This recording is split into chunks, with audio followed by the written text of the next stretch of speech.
The air in the valley was still, thick with the oppressive heat of the midday sun, but the silence was shattered by a single, terrified squeak.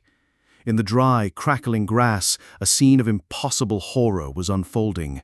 A 10-foot-long Komodo dragon, a river of scaled muscle and ancient hunger, held a tiny lion cub gently but inexorably in its massive jaws. The cub, no bigger than a house cat, was limp with shock, its tiny paws dangling uselessly. The dragon wasn't crushing it. Its venomous saliva was already beginning its insidious work. It was a slow, silent execution. A shadow fell over the scene. Looming in the background, a presence of immense power had stopped dead in its tracks. It was Koko, a 500-pound silverback gorilla, the undisputed king of the Serenity Valley Sanctuary. His brow was furrowed, his intelligent eyes narrowed, taking in the scene. His powerful body, usually relaxed and peaceful, was now coiled like a massive spring. He wasn't just witnessing a moment of predation, he was witnessing the abduction of his son. How this impossible family came to be was a story of its own, born from tragedy and forged in compassion. The Serenity Valley Sanctuary was a unique place, a last resort for animals that couldn't be integrated elsewhere. Koko, rescued from poachers who had taken his entire family, was its most famous resident, a gentle giant whose quiet sorrow was a palpable presence. 3 months earlier, Dr. Anya Sharma, the head of the sanctuary, had brought in a new arrival, a tiny lion cub, found half dead from dehydration after his mother had been killed. They named him Simba. The cub was traumatized and refused to eat, fading fast. In a last-ditch effort, knowing Koko's gentle nature and deep loneliness, Anya placed the cub near the gorilla's enclosure. Koko had approached the small, shivering creature, and instead of aggression, had shown a profound tenderness. He had adopted Simba as his own. Their bond became the heart of the sanctuary. Koko was the perfect father, patient, protective, and playful. He would let the little cub climb all over his back and would groom him with his massive, gentle fingers. Simba, in return, adored his gorilla father, often falling asleep, curled up against Koko's chest, his tiny purr a counterpoint to the gorilla's deep, rumbling breaths. They were an impossible, beautiful family.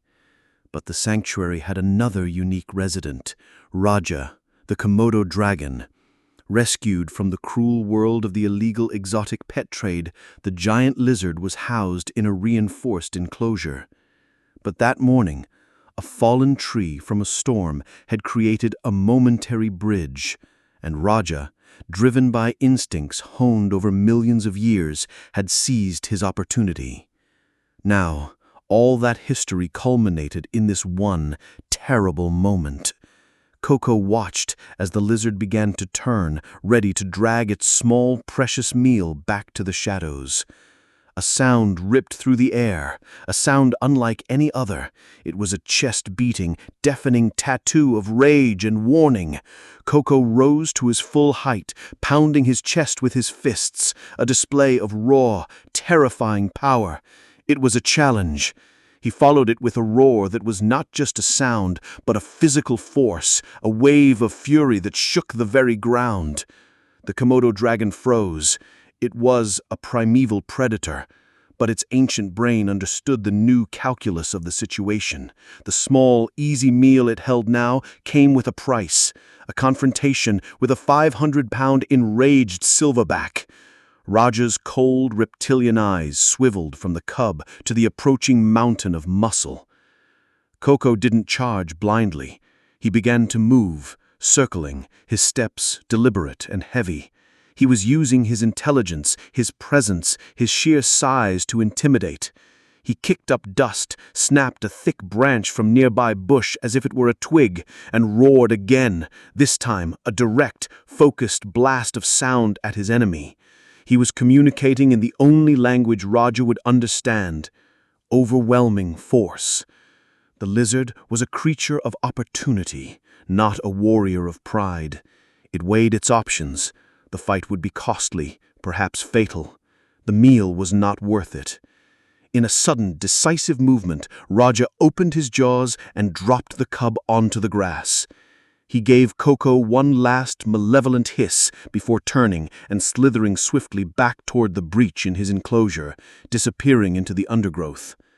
The moment the threat was gone, the furious king vanished, and the worried father returned. Koko rushed forward, but with incredible gentleness. He knelt beside Simba, nudging the small, trembling body with his nose. The cub was alive, but dazed and whimpering, a tiny puncture wound from the dragon's tooth visible on his shoulder. With the utmost care, Koko scooped Simba up, cradling him against his chest. He carried him directly to the gate of his enclosure, where he knew the humans would come. He sat there, holding his son, letting out low, anxious rumbles until Dr. Anya and her team came running.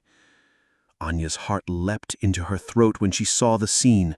She and her team quickly and safely retrieved the cub, rushing him to the clinic. The wound was cleaned, and a dose of anti-venom was administered immediately, just in case. The venom of a Komodo dragon is a slow-acting anticoagulant, but they had caught it in time. Simba was weak and in shock, but he was going to be okay. When Simba was stable, they brought him back to the enclosure. Koko had not moved from his spot by the gate. When he saw Anya carrying his son, he let out a soft, questioning grunt. Anya placed the cub down, and Simba, still a bit wobbly, ran straight to his father, burying his face in his thick gorilla fur.